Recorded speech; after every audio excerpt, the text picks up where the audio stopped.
Germany and Austria recently affirmed something that the UK hasn't. Peaceful prayer is a right, not a crime.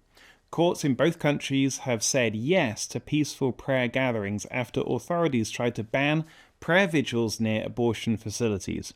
Judges made clear that freedom of assembly, freedom of expression, and freedom of religion don't disappear just because a public space is considered sensitive. In Regensburg, Germany, police tried to enforce a 100-meter buffer zone to stop people from peacefully praying. With ADF International's support, a prayer group challenged this restriction and the court struck it down. And in Vienna, Austria, police tried to ban a planned prayer vigil by Youth for Life, a group of young pro-life advocates. The court overturned the ban, affirming that peaceful prayer is a form of lawful assembly and cannot be excluded from public space. So, taken together, these court decisions send an important message across Europe. Public spaces are not reserved for one worldview, and authorities don't get to ban peaceful citizens from public spaces just because some may disagree with their religious expression.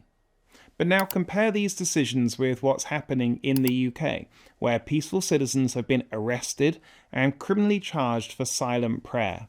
Isabel Vaughan-Spruce was back in court last week in Birmingham, England, after 2 prior arrests, once again on criminal charges for nothing more than praying in her head.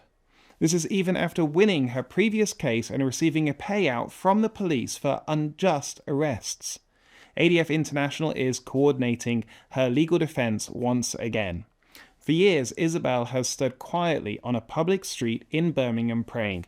She doesn't speak, she doesn't approach anyone, and yet authorities continue to target her.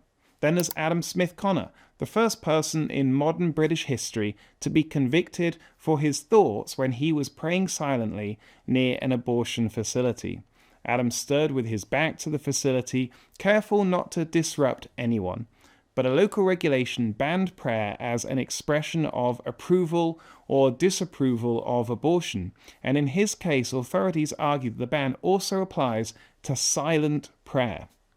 This is happening in a country that calls itself free, and the UK would do well to look to the rulings in Austria and Germany, because ultimately a society cannot call itself free if it doesn't uphold the basic right of every person to peacefully live out their faith in public.